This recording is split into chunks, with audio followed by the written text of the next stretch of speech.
Hey guys, in this video, we're going to take a look at how you can turn off the incoming call pop-up banner on the iPhone 15 series. Now first, make sure you are back on the home screen. You can do that by swiping up at the bottom of the screen.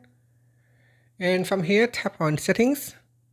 In the Settings page, we scroll down and then tap on Phone. Next, tap on Incoming Calls. And by default, this is set to banner, so you want to set it to full screen. And then after that, tap on the back key to go back to settings, or swipe up to go back to the home screen.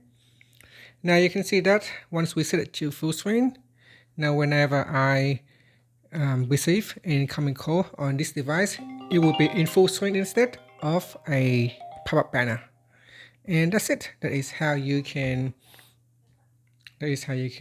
close or remove the incoming call pop-up banner.